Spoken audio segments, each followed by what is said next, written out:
Good morning. My name is Sarai Ajai. This is Identity Theft 11, and the time is 11:22 a.m. on June 3rd, 2017. I wanted to speak a little bit about the effect identity theft have on an individual, the gray areas that are never mentioned. What I mean by the gray areas is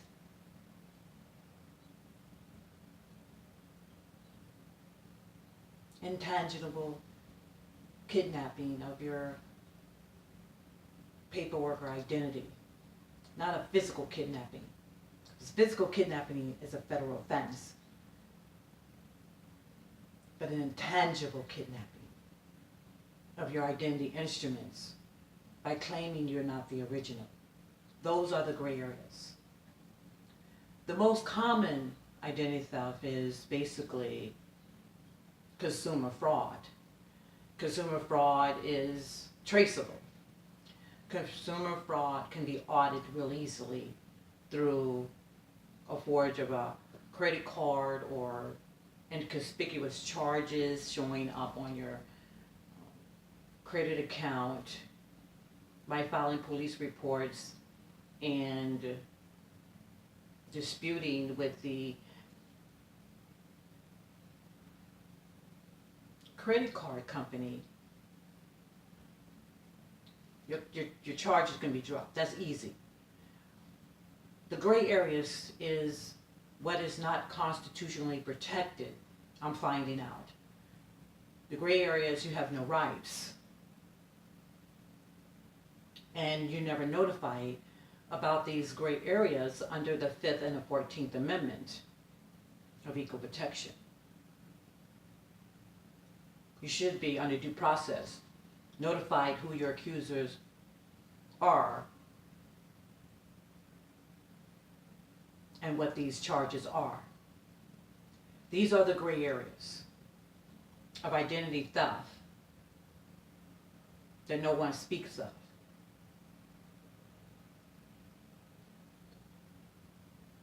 Or they're in denial. I set up a little presentation on 8.5 by 11 paper to go through what happens. Your life and your educational attainment, depending on the career you're in and the level of your education attainment, you're in this economic cycle. The resources of doing a job and earning a paycheck. But what happens when you experience identity theft in a ghost crime gray area, when they claim they're not you, and you drop off that economic engine? Hold that thought. You drop off. Technically, you should be able to apply to another employer and regain your economic stability in that economic engine. But once this ghost crime occurs, you drop off the economic engine and you stay off. You're oppressed. And you have no due process because you have not been notified that you have been compromised by law. By law, when you file a petition at any law enforcement agency, you and I, or a person who's personating you, you're supposed to be notified of these allegations to be able to represent yourself in a court of law. This is not happening in the gray area of identity theft when they claim your identity, your driver's license, your state ID card, your social security number, and birth certificate is not yours. You're not even being notified of this. And once you drop off that economic engine, you become unemployed and underemployed and become a reserve army. The reserve army is a really interesting catchphrase. I picked it up on a book that I was reading. You become cheap. They cheapened your identity by forging you, claiming you're not the original. If you have a bachelor degree, let's say in finance, they claim you're not you. You dropped off that economic engine. That person is under your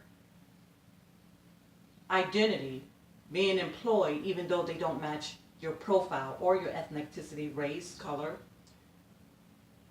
gender.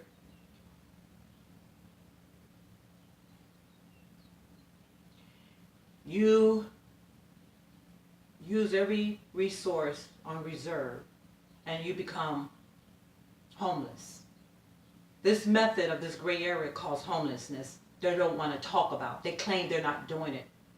I'm a victim under my old identity, and they turn around and did this to me a second time, and I'm about to be a victim again when they claim I have no medical condition. As you see, if I cough, see, it's there when you feel it, and it's all the way around. I have difficult coughing, but I'm showing you how it sticks out. When I swell, it causes me to swell up, and I have a heart problem. I blow up. I swell really huge. When this tumor on my neck swell, I swell up. And I won't go into more details. But let's pretend I have a fictitious company I want to present to you, ABC Company. They just started up in your community. And 1,000 employees have an opportunity to be hired, and they were hired. Under the EEOC allocation or algorithm for each state or each city of how many race category could be hired in certain fields at that company. Now, I don't know the true numbers. I'm going by an easy calculation and to simplify what I'm trying to present to you. And once I present it to you, you will understand. Here it is, ABC Company. As you see, these first two categories is based on the EEOC number or algorithms. The company just started up, new company, fresh, brand new company. The 1,000 employees are on the authentic identification, U.S. citizenship, and state ID. You have 400 whites at 40%. Hispanics is 250 at 25%. African Americans are 150 at 15%. Asian, they hired 100 at 10%. Native Hawaiians or Island Pacificers at 50 at 5%. American Indians or Alaskan, a native, 25 employees at 2.5, and Indian or Indonesians at 25 at 2.5. This totals 100%, 1,000 employees under the authentic information, U.S. citizenship, and under their state ID. They were hired. But let's say 5 or 10 years down the road, or maybe 3, they decided that the ownership changed. They sold the company, they was absorbed under another entity of another company. And they preferably treated and profiled more favorably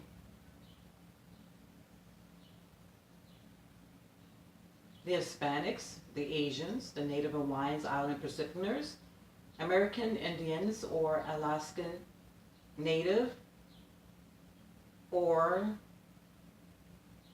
the Indians or Indonesians, decided to lay off 250 whites and 150, I'm sorry, I take that back, 125 African Americans.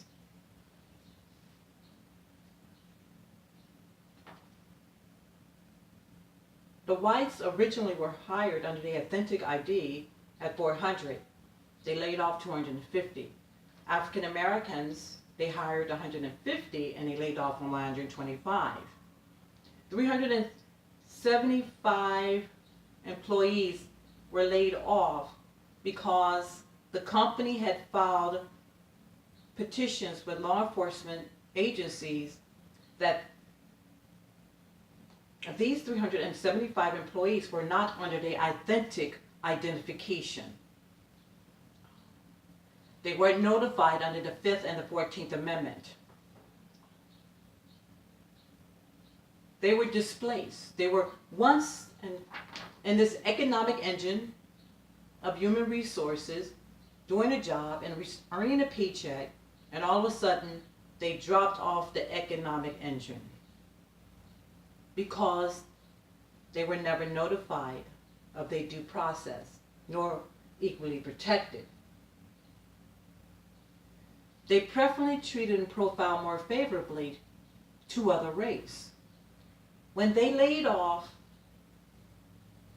250 whites, they preferably treated and profiled more favorably the Indians, Indonesians. Remember, they were originally hired by EEOC allocations of 25 at 2.5%.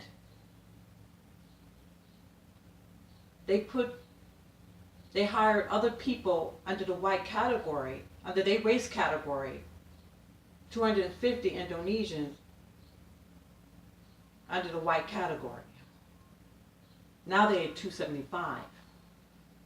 Same thing with the African Americans.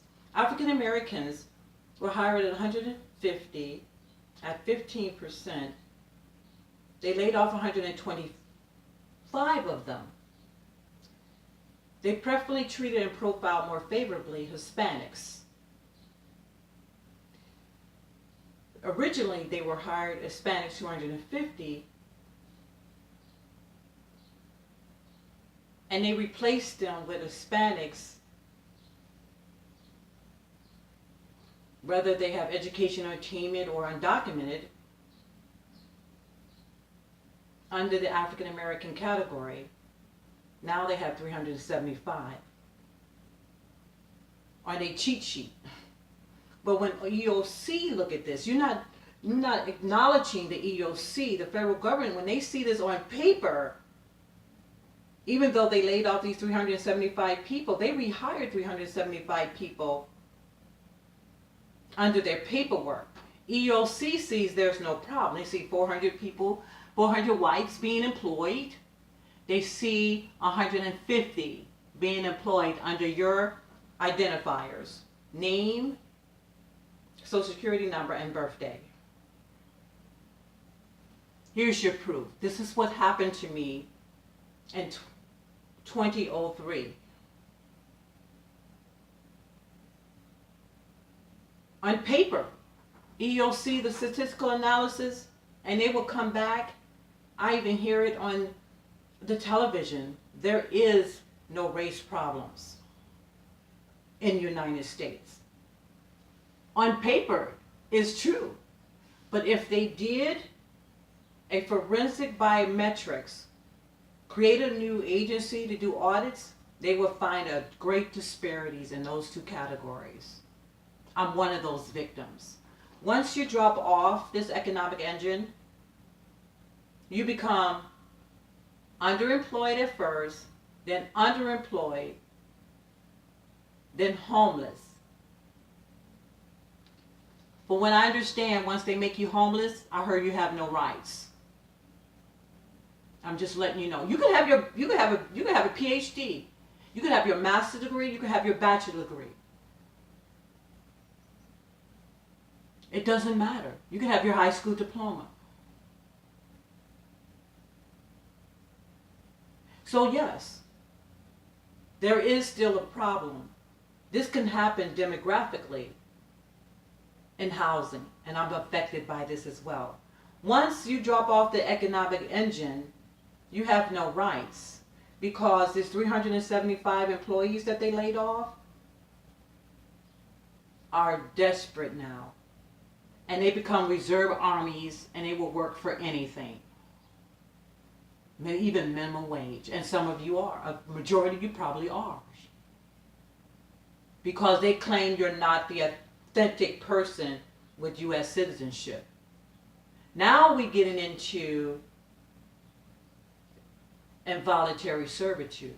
These people, these 375 people, did not know their identity was being involuntary in servitude. They were never notified under the 5th Amendment nor the 14th Amendment.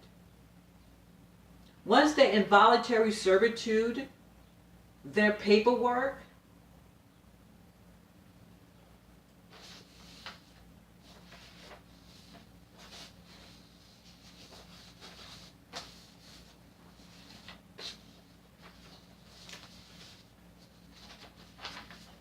they become displaced, possibly permanently.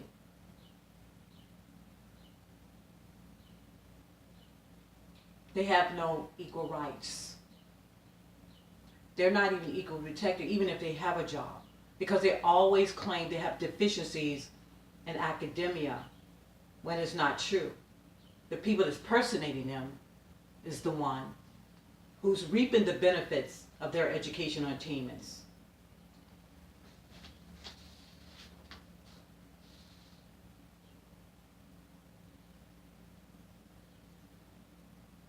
The involuntary servitude, the 13th Amendment,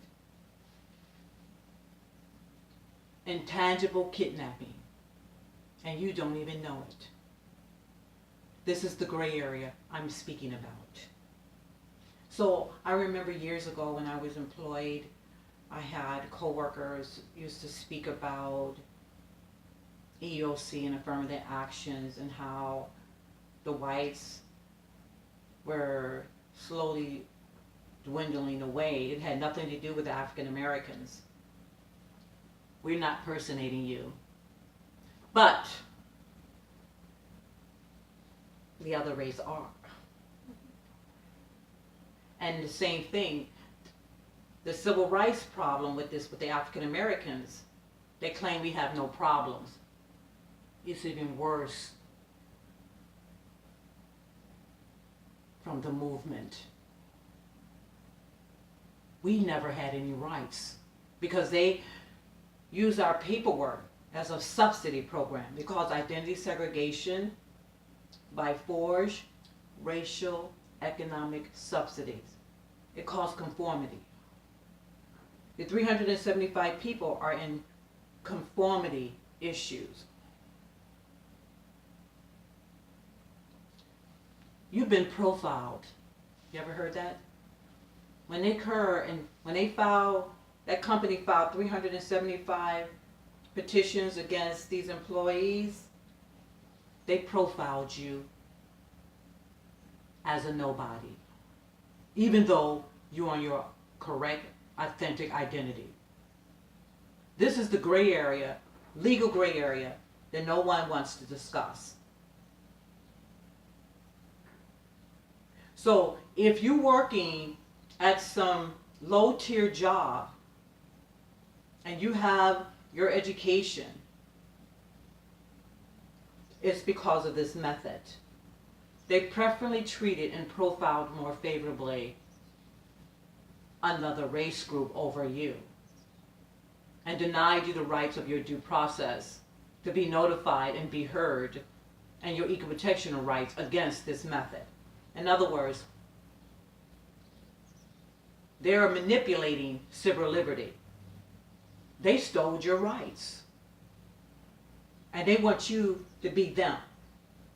You become them. That's what they're not telling you. That's why you have no rights.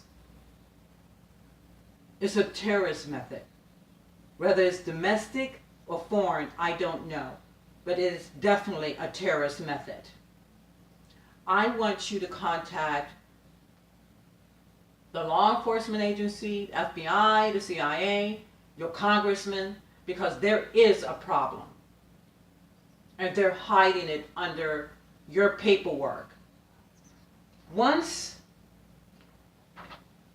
they achieve these goals, the identity thieves or this terrorist cell, domestically or foreign, their ideology is your paperwork is a lottery. Your identity, your personal paperwork, when they do this to you, your identity, your state, driver's license, identification card, social security number, and birth certificate is a lottery. They call it allotment. They call it entitlement. I even heard it called identity scholarship. Imagine.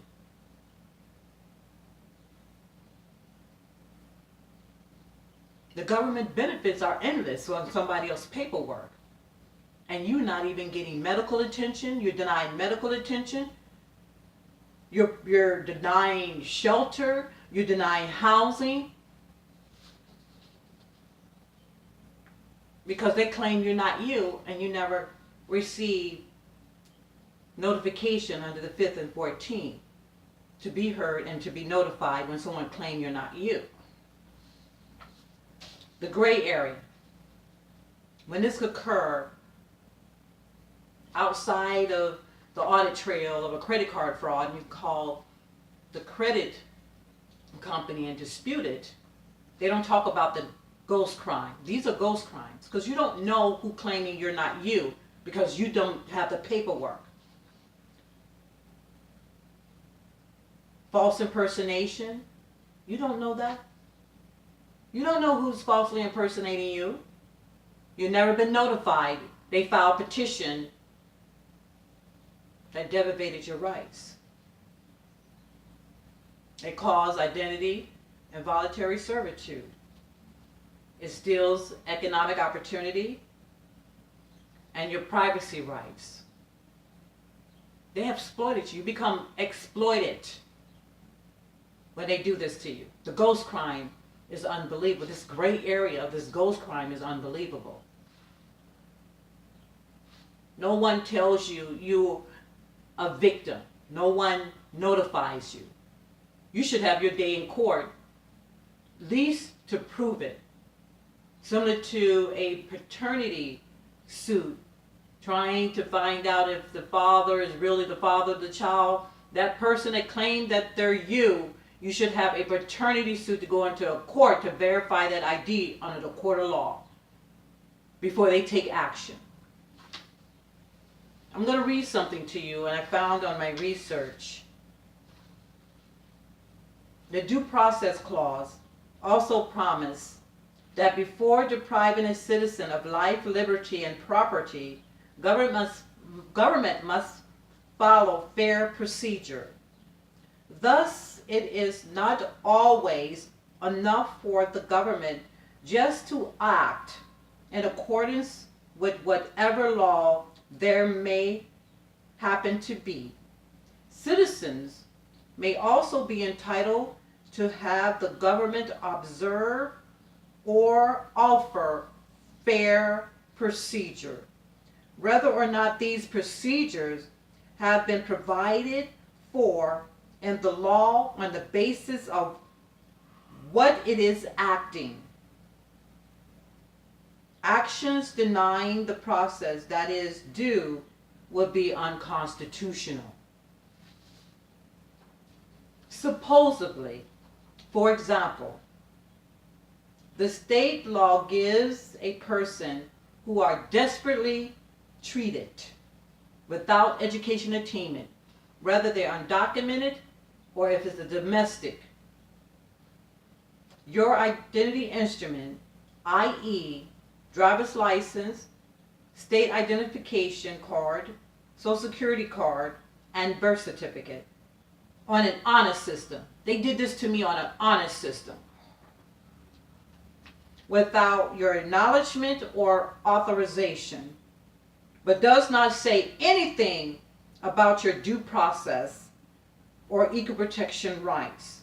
In other words, you were never notified by the state your identity instruments are compromised by identity thieves, or your identity instruments should have been used or notified by the state. They never gave no one an answer. They never notified anyone.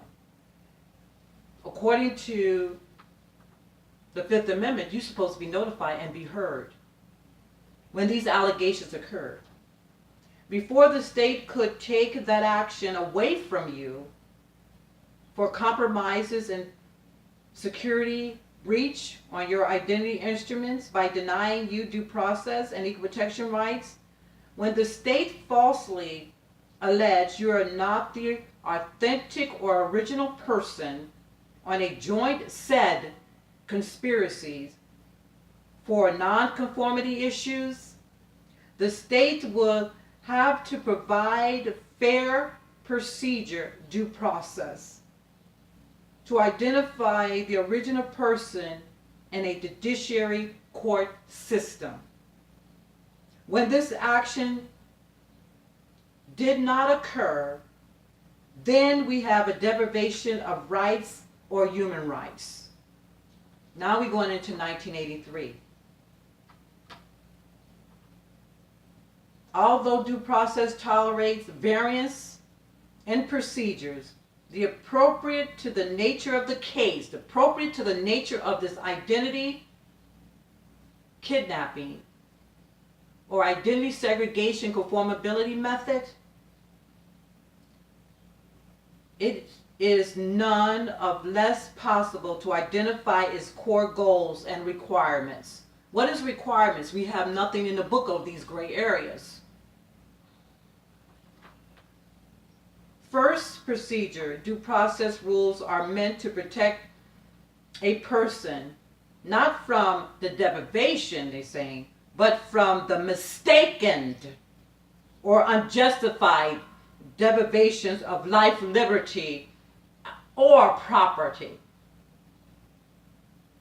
The mistake is always a mistake. When this occurs, it's a continued violation of your rights. It's a continual violation that you're not the original. It's called the continual violation doctrine. Some people call it retaliation.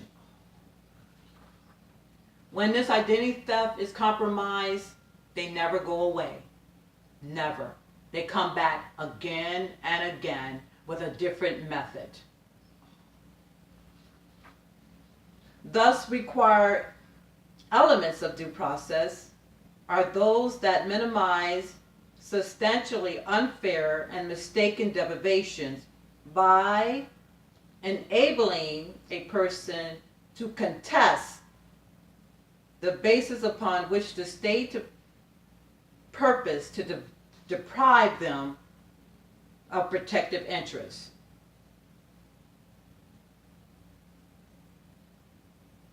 I have that right to protest these allegations, in which, how could I protest when I never been notified under the Fifth or to be heard?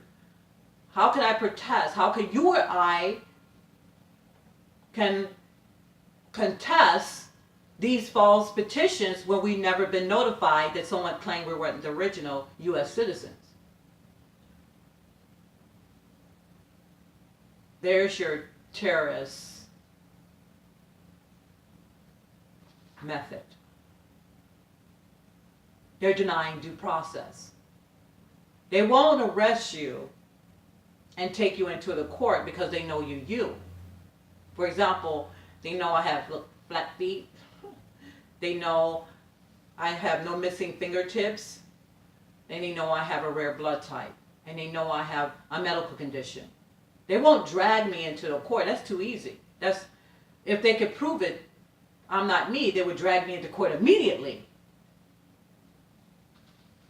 They take you off the economic inconspicuously, take you off secretly, quietly take you off the economic engine. They stop anything that you were receiving to survive under your authentic identity. They throw you into third party debt collection. When I call it third party, I consider those third party third class. You know why? Because they take advantage of you in those third party third class. That's where the fraud usually happens. That means they pull you down into third class classification in the United States, even though you should have been first class. It is a status label as well. The core of these requirements is notice and hearing before an impartial tribunal. Tribunal is a court. Due process may also require an opportunity for confrontation. They have never gave me that due process opportunity for this confrontation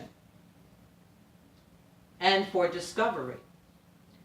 That a decision is made based on records and that the party be allowed to be presented by a counsel. They never gave me that opportunity. The records, based on the records and the discovery and the confrontation. I never, inconspicuously can't prove the person is personating you or I, so they do other things. They oppress this issue. This is involuntary servitude. I wrote in my legal brief, I actually call it identity tangible kidnapping. It's not a physical kidnapping, but it should be. It should be held in the same standard. You have no rights. Because technically, once these 375 employees dropped off the economic engine, their life was in peril at this point. They have no future. Because someone else, these 375 people claim they're under their race category. They get housing, they have good jobs, and don't even match the ID.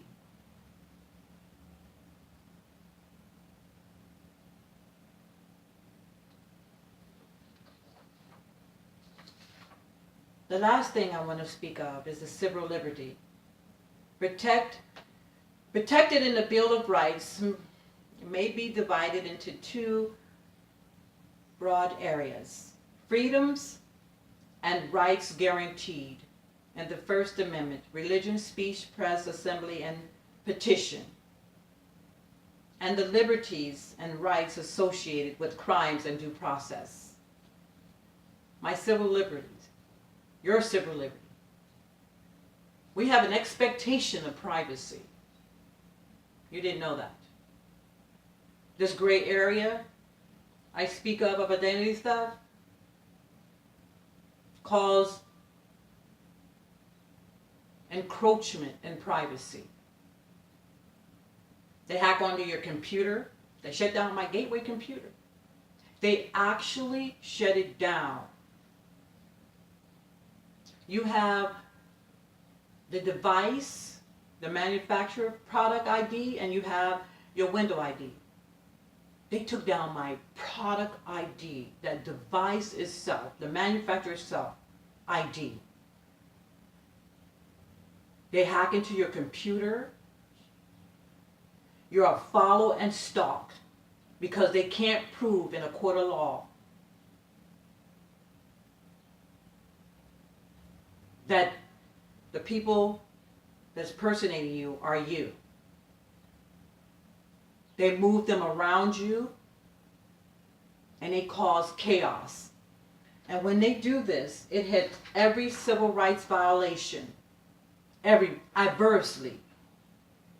If your birth sex is a female, they're going to claim you're male. If your race is African American, they're going to claim you're another race. If you have a certain age, they're going to claim you're another age. If you have a disability, they're going to claim you don't have a disability. The national origin is the same thing. Your religion, they're going to claim you're another religion. The ghost crime. Under the ghost crime, It causes false impersonation, identity and voluntary servitude, stolen economic opportunities. You have a privacy right, and identity thieves think they have rights to you. You have no rights. According to them, once identity thieves encroach on you, they send people. Remember, on the honor system, they gave them all your paperwork on the honor system. They feel they have rights to you. We back at square one. Emancipation and Proclamation in 1866. We back at square one all over again. We're back into slavery. Now we have whites too. We're all in slavery and don't even know it. No one has any rights because of what, quote unquote, they think you should be. And the people that impersonating you don't have no education. They're telling you what you should be.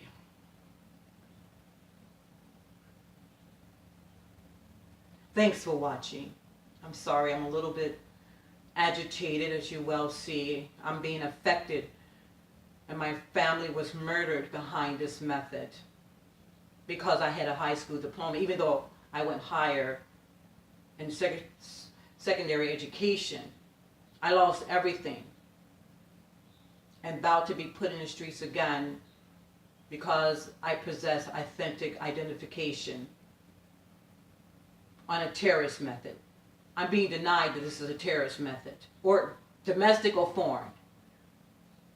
Them people getting jobs under my paperwork and they won't even hire me. They claim that I'm being homophobic. They claim that I'm a, what they call it, Islamic phobe. I'm not. I'm none of the above. I just want people to stay off my paperwork so I can survive. I don't care who in this country. Long as they don't stop my economic engine, which they did, I'm asking you, and I need your help. I'm going to go into identity theft documentary number 12. Elaborate more on this issue. I need your support. I need you to contact law enforcement, the FBI, CIA if you're connected to them, your Congress, even the United States office of the executive office. There is a problem, and I have the proof. And thank you. I did receive this letter to file my writ again. I did receive it. It came through in the mail. They ready to put me on the streets because they claim I complained. I'm not complaining. I just want a fair opportunity that I deserve under my paperwork, which I was denied, and I was attacked physically because of this. That's why I'm sick today. Thanks for watching, and have a blessed day.